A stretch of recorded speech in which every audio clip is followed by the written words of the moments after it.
Good morning out there, and welcome to our Rice News special Christmas edition of the morning show. We're presenting live from Tiffany Amber Gardens. Tiffany Amber, the women's wear luxury brand founded in 1998 by Folake Akindele Koka. I'm Ruben Abati. And I'm Ayon Myro Ese. Indeed, such a beautiful venue here in the heart of Ikoyi, Lagos State. And we are live for a 2023 Christmas celebration here in the most populous black nation in the world, Nigeria, and definitely one of the most beautiful spaces in Lagos State. Indeed, I'm Rufai Hosseini, and we're live at the Tiffany Amber Gardens, Ikoyi. And it's not just a garden, apart from the serene atmosphere. They've also got a great spa that I used yesterday, and it was wonderful. Goodness me, some good massage before Christmas. And we've got a 4-hour Christmas special edition of the morning show today. Well, we'll take a short break now. Plenty more still ahead. Stay with us. We'll be right back.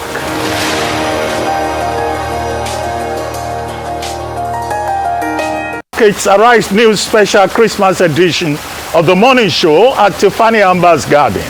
This is a different kind of morning show on Christmas Day, and in a year that has been momentous for Nigeria. We advance ourselves in democracy with the 7th transition of power and the inauguration of Bola Ahmed Tinubu as president, an election which divided Nigeria along many fault lines. But at the end of the day, we're together and united, and of course, ready to go. Today, we have a special morning show that wraps up the year and looks at the year ahead. So let's have our seats. But first, Rufai and Ayo, what are your takes? I mean, Dr. Abati, thank you so much. It's been a year with a lot of twists and turns. We started the year pumped up about the elections and the campaigns, and all of that went. And prior to the elections, we had the Naira redesign, that hurt a lot of people, and there was, general widespread suffering, because they couldn't get access to Naira notes and the Naira scarcity. But the funny thing is, at the end of the year too, we're still having that Naira redesign. So that problem has not gone. You can hardly go to any bank in this country and get anything, veritable out. So after the elections, pretty much, we had a lot of divisions across the country. I hope lessons have been learned as a result of that, and I hope politicians will not have to divide us across tribal lines again. And I hope what happened in Lagos during the elections will not repeat itself again, because Nigeria needs to move forward from that kind of politics. But we now had a season of coups, something we want to forget on the African continent. It's been another season of coups. We had the case in Niger, which is still on. We had a sticky situation. Nigeria almost did go to war with Niger, before that was abated. And everything just happened around that time. We continue with the wars in Ukraine, for instance. And just before the end of the year, there was an attack by Hamas on Israel, and it escalated another war. Over 10,000 people have died in that war, and it continues to rage on. We see the very gory pictures out of Gaza. Our heart goes out to them. There's been many international dimensions as regards that. For the very first time, America abstained from a very critical vote, that involved Israel, to be able to push for a ceasefire. And the Americans have been telling the Israeli that, please, just keep this on the low so that we can solve this amicably. Also, we had our deals with the economy, climate change, which is a big one. Also, I can also call 2023 the year of AI. There was more fear about AI, the threat of AI. In fact, I was just checking through my Twitter feed today, and I discovered that officially Grok has been launched. So if you subscribe on your X Premium, you can use an AI tool called Grok. So it was a year of AI. So there were lots of, circumstances there too.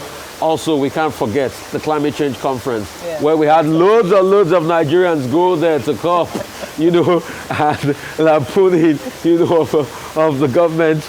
We can't also forget many things that happened: the palliative, the hardship, the removal of subsidy. Yeah. We can't also forget what happened, as regards the devaluation of the Naira that caused it to bump up over 1,000 Naira, the general hardship and the general economic malaise. But, in all of this, we still see a lot of hope. We see a lot of togetherness. And, what has always kept Nigerians and people in the world at large, going is the fact that they have that spirit that, it's a never say die spirit. And that's it. In 2024, despite the fact that the predictions are bleak and all of that, there'll be a lot of twists and turns. Probably, you never know. Donald Trump might be the next president of America, and the election year coming up in the superpower. Also, you don't know what will happen in Britain with the Labour Party really rearing so strong against the Conservative. A lot of things happen. It was a year of nationalism last year with Geert Wilders coming in the Netherlands. So you don't know what will happen. But one thing I can tell you for a fact is that you watching me this morning, you will do well in 2024. And that's all that matters to me. So it's a message of hope. All right, Dr. Bati, so many interesting things happened in the year 2023. In fact, like Rufai mentioned, it was an election year, so we expected that things were going to be quite intense, and intense it was. We saw a number of perhaps election-defining moments this year. First of all, this year was meant to be a game changer because of the Electoral Act of 2022 with IREV, electronic transmission of results and the likes. However, from the very beginning, from the campaign season, we saw a movement and a third force like perhaps never seen before in Nigeria, unprecedented. The obedient movement gathered, momentum, and there was an emergence of a third force. And I believe that would possibly change the face of elections going forward in Nigeria. Beyond that, we also had words like Emiloko, on which now President Bola Tinubu made very famous during his campaign. And Emiloko is a Yoruba word that translates literally to "it is my turn." That became a slang, a slogan this year. And indeed, May 29 this year, it was indeed President Tinubu's turn. And then beyond that, we also saw a good outing by the PDP, led by Alhaji Atiku Abubakar. During the elections, we had the G5. The G5 governors, led by former governor of Rivers State, Governor Nyesom Wike, pulling away from the PDP because of some disagreements around the zoning, or who emerged as the presidential flag bearer of the PDP. So interesting takes. And of course, INEC was also a big player in this election.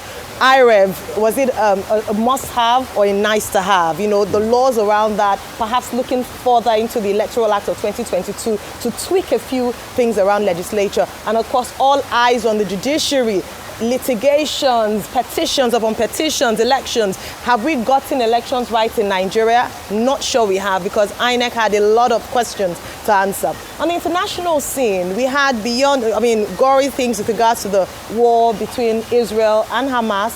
And also beyond that, in England, they coronated a new king. King Charles III became king, as well as Queen Camilla. He had emerged as king following the death of his mother last year, but the coronation took place earlier this year on the 6th of May. Something interesting. It was also the year of the eagle.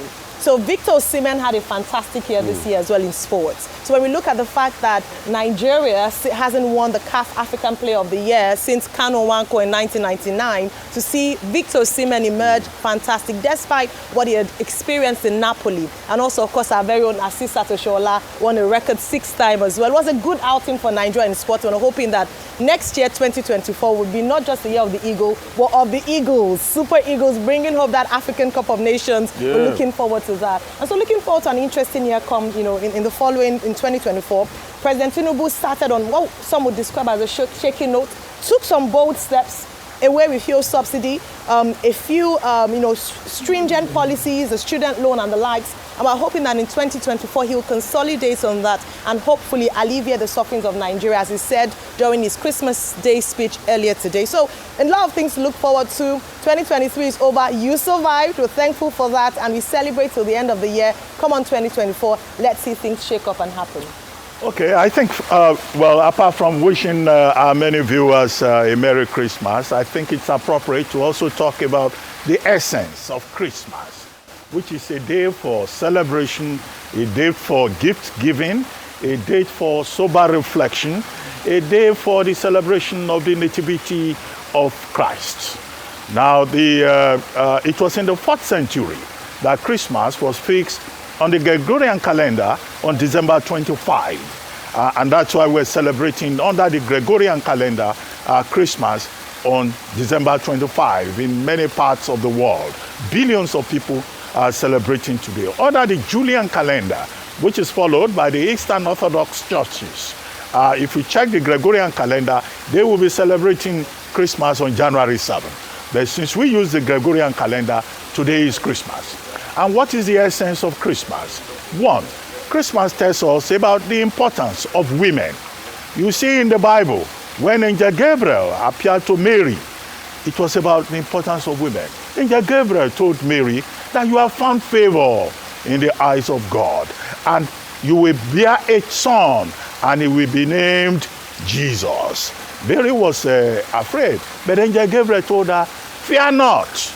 And Mary, the mother of Jesus, will later say, she's blessed among women. So today, again, it's about our mothers. It's about what is preached in Luke chapter 1, verses 30 to 31. Now, it's also about the will of God, the love of God for us. In Luke, the 3 books of the Bible that talks mostly about the nativity of Christ, the book of Luke, the book of Matthew, the book of John, Jesus Christ is referred to as Emmanuel. Emmanuel means God is with you. And indeed, this is what we celebrate today. The love of God, God being with us. Again, that is taken further in John 3, verse 16, where it is said that for God so loved the world that he gave to the world his only begotten Son, so that those who believe in him shall not perish, but have everlasting life. John 3, verse 16. Okay, this is the lesson.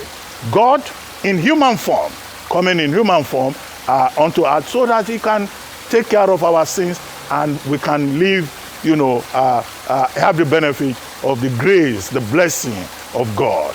And what is further important about this is the lesson that people can take. Jesus Christ lived for only 33 years. So it's not about what you live in 100 years. It's about the impact, the influence that you are able to make. He was born in a manger in Bethlehem. He was not born in a 5-star luxury hospital, okay? And yet, his father was a carpenter. He wasn't born in a Banana Island. His father didn't even have money to send him for formal education. But yet, this is the man that billions of people all over the world are celebrating today. And he lived for only 33 years. And there are lessons that all of us can learn from this. That the example of Jesus Christ is about some of these values that I have identified. So we start from today. Now let's look at the year. Yes, clearly in Nigeria, the most momentous event will be the 7th political transition program that we had. The election on February 25 for Presidential and National Assembly.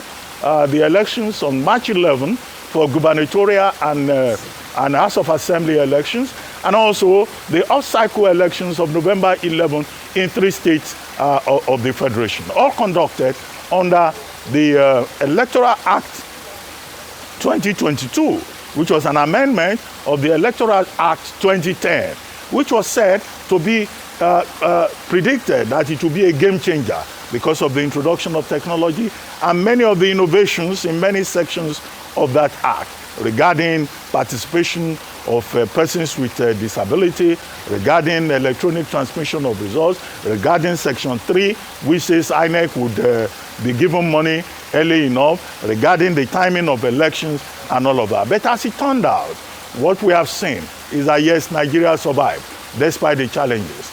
And there are lessons coming from this in terms of the integrity of our institutions, particularly the electoral body, the performance of the judiciary, the behavior of the professional political elite in Nigeria. And as we look forward to 2027, many Nigerians who have observed and international observers are saying that we need to further deepen the electoral framework in Nigeria in terms of how these institutions interplay and also in terms of values and political culture. And I hope that as we move into 2024, the National Assembly of Nigeria will pay close attention to these lessons derived from the 2023 electoral process. However, congratulations to the administration, the Buhari administration, that can claim that in spite of whatever anybody says, at least Nigeria survived. We moved through the 7th transition as we look forward to the next one. Another issue, if we look at Nigeria, is that, well, it was a year of serious economic hardship. The Naira was yo-yoing up and down. The economy was, unpredictable, so much uncertainty, with inflation at 28.22%, with unemployment rate, they say it's 4.2%, well, some magical alchemy that the Bureau of Statistics seems to be doing lately. But the truth of the matter is that the Nigerian people are resilient, they are optimistic. And on a day like this, the messages that we have seen, either from the president or the Senate president or Mrs. Tinubu, has been a message of hope, of optimism. The Nigerian people are perhaps one of the most optimistic and the most resilient in the world. And this is what keeps us going under every circumstance. So we look forward to the year 2024. The major issues for Nigeria in 2024 will remain the economy, will remain how to continue to move this country forward, how to address the issue of unemployment, how to address the issues of security. The government of Tinubu has its work cut out for it, and the governors at the subnational levels also have their issues cut out for them. On the international level, yes, war in Ukraine and Russia between them, and also in the Middle East with Houthi rebels, with the Hezbollah and proxies of Iran joining and escalating the crisis, and with Benjamin Netanyahu claiming that the war will not be over until it is over. But what it creates is an international humanitarian crisis. And also, we have seen in the course of this, the hypocrisy of the Western world. We have seen in the course of this, the ineffectuality of the United Nations Security Council, which is why there has been a sustained argument for the reform of the United Nations Security Council. Just by way of summary, in sports, this is the year of Novak Djokovic. This is the year of LeBron James. This is the year of Giannis Antetokounmpo in basketball. In the movie world, this is the world of Barbie. This is the world of Oppenheimer. In music, this is the year of Taylor Swift. This is the year of Beyonce. Musicians who moved economies, just by their presence in certain national economies, indicating the power of culture, arts, and creative economy. But, we have other things. I can talk for the whole day, but I think we look forward to a 2024 where inflation will not further suppress the rest of the world, because inflation was also another major issue in 2024, an attempt by nationalities to manage inflation and make the world livable for all of us.